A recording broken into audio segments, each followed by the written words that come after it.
Hello everyone, শুনছেন 100 স্টেশনের 57তম special অদ্ভুত একটি এপিসোড। আর অদ্ভুত কেন বলছি, বিকজ আজকের এপিসোডে যে ঘটনাটি রয়েছে, ঘটনাটি একটি হসপিটালকে কেন্দ্র করে। আর সবথেকে বড় কথা, সেখানে এমন একটি ইনসিডেন্ট হতে চলেছে যেটা না থাক, খুব বেশি স্পয়লার দেবো না, তাহলে শোনার ইচ্ছেটা থাকবে না। তবে জাস্ট এটুকু বলতে পারি, ঘটনাটা মূলত বেশ ডেঞ্জারাস এবং বেশ ক্রিপি একটা ঘটনা। রিয়েল ঘোস্ট লাভার্স যারা ভৌতিক ঘটনাকে খুব ভয়ের অনুভূতির সাথে শোনেন, ভয় এই ব্যাপারটাকে যারা মন থেকে ভীষণ ফিল করেন, আমি এটুকু হলপ করে বলতে পারি যে এই এপিসোডটি আপনাদের কাছে একটা অন্যরকম ফিল করাবে। হসপিটাল সংক্রান্ত বেশ কয়েকটা এপিসোড আমাদের 100 স্টেশনে অলরেডি হয়ে গেছে। আর আমরা তো এটুকু আমরা জানি যে হসপিটালের ঘটনা, হসপিটালের যে ভৌতিক ইনসিডেন্ট কতটা ডেঞ্জারাস লেভেলে, কতটা ভয়ানক হতে পারে, এটা আমাদের মোটামুটি সকলেরই একটা অভিজ্ঞতা আছে। এই হসপিটালে একদিকে যেমন মানুষ তাদের জীবন ফিরে পায়, অন্যদিকে কত প্রাণ, কত আত্মা, কত অশরীরী আত্মা যারা অতৃপ্ত অবস্থায় সেখানে ঘোরাঘুরি করে। মূলত যেসব আত্মা আজও নাকি অতৃপ্ত অবস্থায় ঘুরে বেড়ায় তাদের মুক্তির আশায়। ফিরে আসি আজকের প্রকাশ চৌধুরীর পাঠানো সেই রোমহর্ষক ঘটনায়। নমস্কার দাদা, আমি উত্তর 24 পরগনা থেকে প্রকাশ চৌধুরী। দাদা, আপনি কেমন আছেন? আশা রাখি ভালোই আছেন। অরিত্রদা, এর আগেও আমি ঘটনা পাঠিয়েছিলাম যা আপনি 53 নম্বর এপিসোডে পাঠ করে শুনেছিলেন। আজ আমি দ্বিতীয়বার হসপিটাল নিয়ে একটা মারাত্মক ঘটনা পাঠাতে চলেছি। দাদা, আমার পাঠানো প্রথম ঘটনাটি রিড করে শোনানোর জন্য আপনাকে দাদা অসংখ্য ধন্যবাদ। এবার ঘটনায় আসি। ঘটনাটি আমি সংগ্রহ করেছি আমার একটি বন্ধুর কাছ থেকে, যে মুম্বাইতে একটি হসপিটালে চাকরি করে। আমার সেই বন্ধুটির নাম অনুপম মিত্র। অনুপম মিত্র যেই হসপিটালে চাকরি করে, এই ঘটনাটি সেই হসপিটালকে কেন্দ্র করে। গুরুতর আহত অবস্থায় একটি মেয়েকে ওই হসপিটালে নিয়ে আসা হয় এবং তৎক্ষণাৎ তার চিকিৎসা শুরু হয়। ওই মেয়েটির অবস্থা ছিল খুবই আশঙ্কাজনক। রাত 8টা নাগাদ মেয়েটি সেখানকার এক রাস্তা দিয়ে স্কুটারে চেপে যাচ্ছিল। সে সময় একটি বড় গাড়ি তাড়াহুড়ো করে যাওয়ার জন্য মেয়েটির স্কুটারে ধাক্কা মারে। অ্যাক্সিডেন্ট হওয়ার প্রায় 1 ঘন্টা পর মেয়েটিকে ওই হসপিটালে নিয়ে আসা হয়। ইমিডিয়েট ওটিতে ট্রান্সফার করা হয়। ডাক্তার রীতিমতন চেষ্টা করছিলেন মেয়েটির জীবন বাঁচানোর জন্য, কিন্তু শেষ রক্ষা আর হলো না, মেয়েটি মারা গেল। ডাক্তারবাবু জরুরি কাজগুলি কমপ্লিট করে মেয়েটির হাতে একটি ব্যান্ড লাগিয়ে দেয়, যেন কেউ দেখে বুঝতে পারে মেয়েটি মারা গেছে, অর্থাৎ মেয়েটিকে মৃত বলে চিহ্নিত করা হয়। এরপর ডাক্তারবাবু লিফটের কাছে গেলেন। লিফটের কাছে গিয়ে তিনি দেখলেন লিফটের বাইরে একটি লোক দাঁড়িয়ে আছে। এরপর ডাক্তারবাবু লিফটে ওই লোকটির সাথে গল্প করতে শুরু করলেন।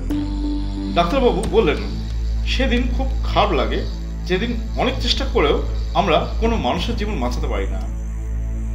আমরা তো মানুষ, ভগবানের মতন আমাদের যদি এক্সট্রা ক্ষমতা থাকতো তাহলে কতই না ভালো হতো, আমরা আর কাউকে মরতে দিতাম না।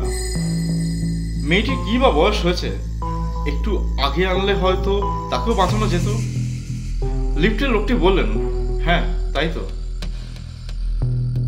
এরপর লিফট এলো, ডাক্তারবাবু এবং ওই লোকটি উঠলেন নিচে যাওয়ার জন্য।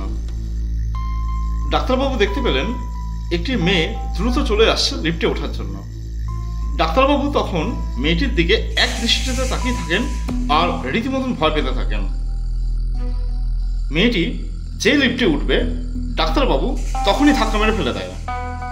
মেয়েটি যেই আবার উঠে দাঁড়ানোর চেষ্টা করে, অমনি ডাক্তারবাবু তার সাথে খারাপ আচরণ করে ধাক্কা দেয় এবং লিফট চালু করে। ডাক্তারবাবুর সাথে যে ভদ্রলোক কথা বলছিলেন তিনি অবাক হয়ে বলেন, আরে ডাক্তারবাবু, আপনি কি করলেন? মেয়েটিকে উঠতে দিলেন না কেন? ডাক্তারবাবু বললেন, এটি সেই মেয়ে যার মৃত শরীরের উপর আমি এতক্ষণ কাজ করছিলাম। হ্যাঁ, ওই মেয়েটি যে একটু আগে মারা গেছে। লোকটি বলল, আপনি এটা বললেন? না, আপনার কথা ভুল হচ্ছে। ডাক্তারবাবু বললেন, না, আমার কোথাও ভুল হয়নি। আপনি কি জানেন এই মেয়েটির কয়েক ঘন্টা আগে একটা অ্যাক্সিডেন্ট হয় এবং এই মেয়েটি রক্তাক্ত অবস্থায় আমাদের হসপিটালে আসে?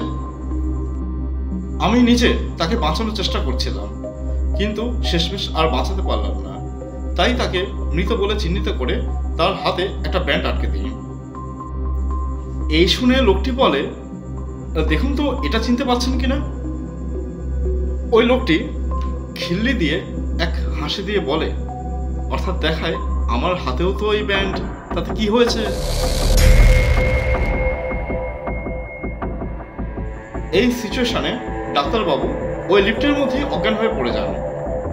এরপর ডাক্তারবাবুকে হসপিটালে অন্যান্য কর্মীরা ধরাধরি করে ওনাকে উদ্ধার করেন। বেশ কিছুটা পরে ডাক্তারবাবুর জ্ঞান ফিরলে ডাক্তারবাবুর সাথে ঘটা সমস্ত ঘটনা তার সেখানকার কর্মীদের বলেন। সবাই সেটা শুনে প্রচণ্ড অবাক হয়ে যান আর বিশ্বাসও করেন।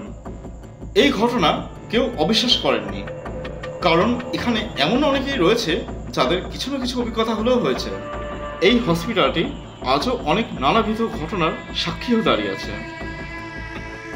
অরিত্রদা, আমি মন্ত্রমুগ্ধের মতন এই ঘটনাটা শুনছিলাম।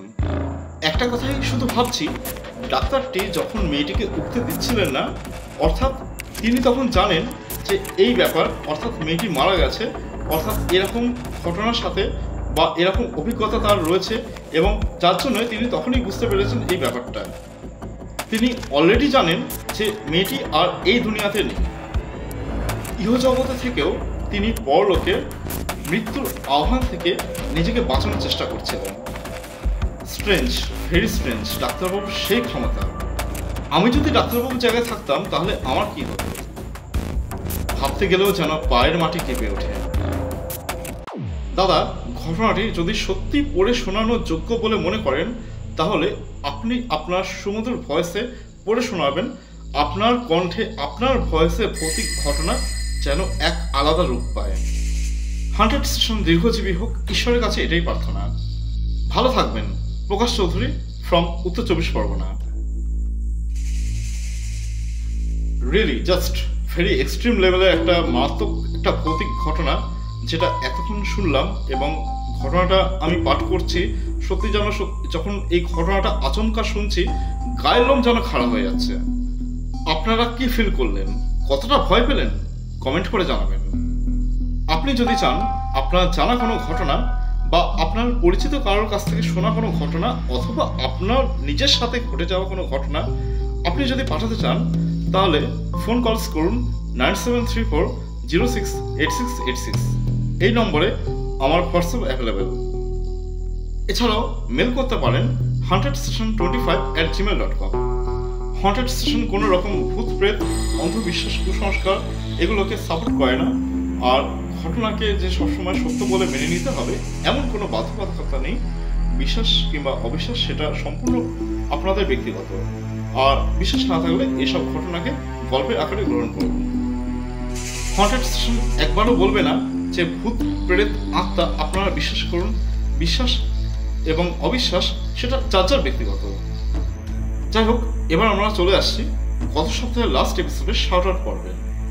গত সপ্তাহের লাস্ট 56তম এপিসোডে কমেন্ট করেছেন ইন্দু মিত্র, সৌমেন সাহা, দীপ্তি গুপ্ত, Meghnad Dutta, Shreemoyee Biswas, Shefali Khatun, Pradip Das, Abhimanyu Sen, Mousumi Pal, Death Island, Manoj Karmakar, Pritam Das, Kahina Das, Pratap Roy, Anuparna Sengupta, Sunil Das, Shadow of Game, Bhola Das, Underground Music movement.